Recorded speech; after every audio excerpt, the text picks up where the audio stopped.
আসসালামু আলাইকুম ওয়া রাহমাতুল্লাহি ওয়া বারাকাতুহু। সম্মানিত দর্শক, আলোর পথে টিভি চ্যানেলে আপনাদেরকে জানাই শুভেচ্ছা ও অভিনন্দন।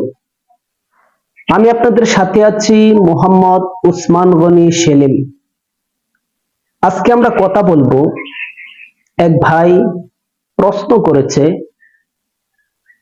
আমার ভাতিজা আমাকে ছোট আব্বু বলে ডাকে, ইসলামের দৃষ্টিতে এটা কি জায়েজ না হারাম হবে, যদি একটু বলতেন। তো ভাই, চাচাকে সাধারণত বাংলাদেশের অনেক জায়গায় এমন পাওয়া যায়, চাচাকে ছোট আব্বু বলে ডাকে, কিংবা বাবা বলে ডাকে, কিংবা বাবার বড় ভাইকে বড় আব্বু বলে ডাকে, কিংবা বাবা বলে ডাকে। প্রথমত কথা হলো, চাচারা হলো বাবার মতো, চাচাদেরকে বাবা বলা যাবে, আব্বু বলা যাবে। আর দ্বিতীয়ত কথা হলো,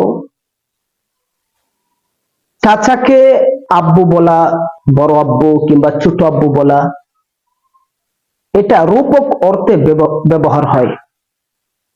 যেমন মনে করেন, আপনাকে ছোট আব্বু বলে ডাকছে, এই জন্য তাকে যদি কেউ জিজ্ঞাসা করে তোমার আব্বুর নাম কি, তখন কিন্তু ছোট আব্বুর নাম বলে না, তখন তার জন্মদাতা পিতা যিনি, তার নামেই উল্লেখ করা হয়। আবার মনে করেন, যখন সে কোনো বিদ্যালয়ে ভর্তি হয়, তখন তার টিচার যখন তাকে বলে যে তোমার অ্যাড্রেস লেখো, তখন কিন্তু তার ছোট আব্বু কিংবা বড় আব্বুর নাম লিখে না, লিখে তার জন্মদাতা পিতার নাম। অর্থাৎ যেহেতু শুধু ডাকের ক্ষেত্রে বড় আব্বু ছোট আব্বু বলে ডাকে, কাগজে পত্রে তার নিজের জন্মদাতা পিতার নাম উল্লেখ করা হয়, সেহেতু এটা রূপক অর্থে ব্যবহার হয়ে থাকে। এজন্য এটা সম্পূর্ণরূপে ইসলাম বৈধতা দেয়।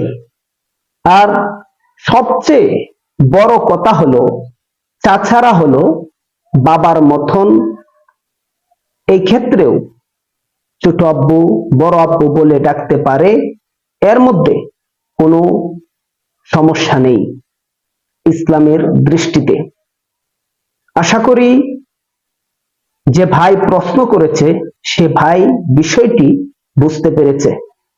পাশাপাশি ভিডিওটি যারা দেখছেন সবাই বুঝতে পেরেছেন, বড় আব্বু ছোট আব্বু বলে চাচাদেরকে ডাকা, এটা ইসলাম বৈধতা দিয়েছেন রূপক অর্থে ব্যবহার হওয়ার কারণে। আলোর পথে টিভি চ্যানেলে যদি আপনি নতুন হয়ে থাকেন, অবশ্যই চ্যানেলটি লাইক, শেয়ার এবং সাবস্ক্রাইব করে পাশে থাকা বেল আইকনটি বাজিয়ে দিন। জাযাকাল্লাহ।